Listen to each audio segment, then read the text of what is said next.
नमस्कार, स्वागत आहे तुमचे माझ्या नवीन रेसिपीमध्ये।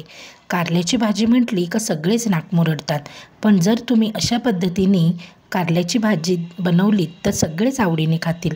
अगदी एखाद दोन चपात्या जास्तीच खातील। तर ही कशी बनवायची ते पुढे आपण व्हिडिओमध्ये पाहूया। इथे मी कारली घेतलीत आणि अशा पद्धतीने कट करून घेतले। आता आपण ह्याच्यावर अर्धा चमचा मीठ घालून घेतलंय आणि अशा पद्धतीने कुस्करून आपल्याला घ्यायची आहे। कुस्करून घेतल्यावर काय होतं, पूर्ण त्यातलं जे कडू पाणी आहे ते कडू पाणी निघून जातं। तर अशाच पद्धतीने आपल्याला 2 ते 3 वेळा करून घ्यायचे। म्हणजे अशा पद्धतीने कुस्करून घ्यायचं, पाणी काढून धुवून घ्यायचं, पुन्हा एकदा मीठ टाकून पुन्हा एकदा कुस्करून घ्यायचं। अशाच पद्धतीने आपल्याला 2-3 वेळा करून घ्यायचं, म्हणजे त्यातील पूर्ण कडू पाणी निघून जातं, म्हणजे आपली भाजी अजिबात कडू लागत नाही। आणि कारली घेताना आपल्याला अगदी छान कवळी कवळी छोटी अशी कारली घ्यायची, खूप जास्त मोठी कारली घ्यायची नाही, ती जास्त कडू असतात। तर अशा पद्धतीने मी पूर्ण कारल्यातलं पाणी काढून घेतलेलं आहे आणि पुन्हा एकदा छान धुवून घेतलेलं आहे। असंच मी 2 ते 3 वेळा केलेलं आहे। आता इथे 2 मी मोठे कांदे घेतलेत, लसूण घेतलाय भरपूर, कढीपत्त्याची पानं, खोबरं, ओलं खोबरं आणि टमॅटो। अगदी साधी आणि सोपी अशी ही भाजी आपण बनवणार आहोत। आता इथे पॅनमध्ये मी 3 ते 4 चमचे तेल घेतलंय, त्यामध्ये अर्धा चमचा मोहरी घातली। मोहरी छान तडतडली का त्यामध्ये आपण घातलेलं आहे कढीपत्त्याची पानं आणि लगेचच घातलेलं आहे लसूण। लसूण चांगला परतला गेला का मग त्यामध्ये आपण घालणार आहोत कांदा। आपण इथे थोडीसं हिंगसुद्धा घालणार आहे। हिंगाची पण फोडणी दिली ना का भाजीला खूप छान चव येते। तर आता अगदी चिमूटभर हिंग मी इथे घातलं आहे आणि आता आपण घालून घेऊया इथे बारीक चिरलेला कांदा। कांदा छान बारीक चिरून घ्यायचा आहे आणि ह्या भाजीमध्ये आपण कांद्याचा वापर थोडासा जास्त केलेला आहे। इथे मी 2 मोठ्या आकाराचे कांदे घेतलेत, मस्त छान बारीक कापून घेतलेत। आता मस्त कांदा लाल करून घेऊया आणि त्यानंतर आपण ह्यामध्ये घालणार आहोत टोमॅटो। तर ह्या भाजीसाठी आपल्याला टमॅटोसुद्धा थोडासा जास्त घालायचा आहे, कारण आंबटपणा असल्यामुळे सुद्धा भाजी आहे ती कडूपणा त्याचा कमी लागतो कारल्याच्या भाजीचा, म्हणून आपण इथे 2 टोमॅटो घेतलेले आहेत। आता आपण हे टमॅटो चांगले शिजेपर्यंत परतवून घेऊया। आपण थोडंसं मीठ टाकून परतवून घेऊ आणि झाकण ठेवून टमॅटो शिजेपर्यंत हा कांदा टमॅटो आपल्याला झाकून ठेवायचा आहे। अगदी मिनटभरामध्ये आपला हा टमॅटो शिजला जातो। मीठ टाकल्यामुळे आपला जो टमॅटो आहे त्याला पाणी सुटतं आणि लवकर आपला टमॅटो शिजला जातो। त्यामुळे आपण मीठ टाकून परतवून घ्यायचं एकदा आणि मिनटभर फक्त आपल्याला हे झाकून ठेवून द्यायचं आहे।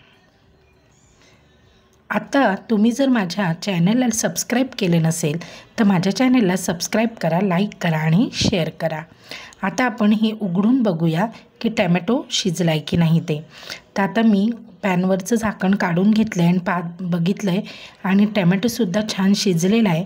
आता आपण ह्यामध्ये घालायचे आहेत मसाले। तर मसाल्यांमध्ये मी घेतलेला आहे 1 चमचा हळद, 1 चमचा धणे पावडर, आपलं घरगुती तिखट, कांदा लसूण मसाला, काश्मीरी लाल तिखट आणि गरम मसाला पावडर। तर एवढं साहित्य आपल्याला इथे घालून घ्यायचं आहे। आता तुम्ही तिखट तुमच्या आवडीप्रमाणे घेऊ शकता, पण मी प्रत्येक गोष्ट ही 1-1 चमचा घेतलेली आहे। फक्त हळद आहे ती अर्धा चमचा वापरलेली आहे। आता या मसाल्याला छान तेल सुटेपर्यंत आपल्याला परतवून घ्यायचं आहे। जर तुम्हाला आवडत असेल तर तुम्ही या भाजीमध्ये थोडासा गूळसुद्धा घालू शकता, त्याने सुद्धा आपल्या कारल्याच्या भाजीचा कडवटपणा थोडासा कमी होतो। आता आपण हे धुवून घेतलेले कारले इथे घालून घ्यायचे आणि मस्त असं परतवून घ्यायचं आहे। हे बघा, मस्त आपण ही कारली परतवून घेऊ। कारली कापताना मस्त छान पातळ कापायची आहेत। कारली जेव्हा आपण विकत घेतो तेव्हा कवळी कवळी आणि छोटी छोटी कारली घ्यायची।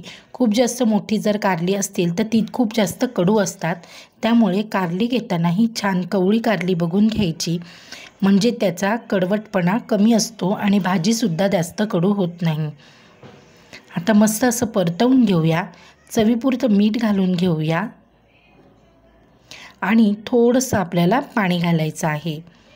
तर आधी आपण मीठ घालून घेऊया। हे बघा, थोडंसं पाणी घातलेलं आहे, अगदी अर्धा वाटी पाणी घातलेलं आहे आणि एकदा परतून घ्यायचं आहे फक्त,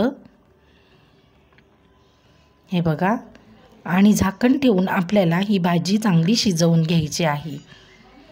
आता झाकण ठेवूया आणि एक 5 ते 10 मिनटं चांगली भाजी शिजवून घ्यायची. अधूनमधून आपल्याला ही परतवून घ्यायचे, जेणेकरून भाजी खाली लागू नये म्हणून.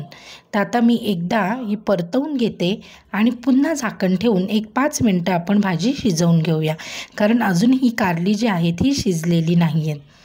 त्यामुळे एकदा परतवून घेतलं आहे आणि झाकण ठेवून पुन्हा एकदा भाजी शिजवून घेणार आहे. खूप लवकर आणि पटकन अशी ही भाजी आपली बनवून होते. आणि ही भाजी शिजल्यानंतर आपण ह्यावर मस्त असं ओलं खोबरं घालणार आहे, कारण ओल्या खोबऱ्यालासुद्धा छान असा गोडवा असतो. त्यामुळे ह्या भाजीचा जो कडवटपणा आहे हा कमी होतो आणि मस्त अशी भाजी आपली तयार होते. आता आपण जे पदार्थ यामध्ये घातलेत त्या पदार्थांनी आपल्या भाजीचा कडवटपणा हा कमी होतो, म्हणून ही भाजी अजिबात कडू लागत नाही.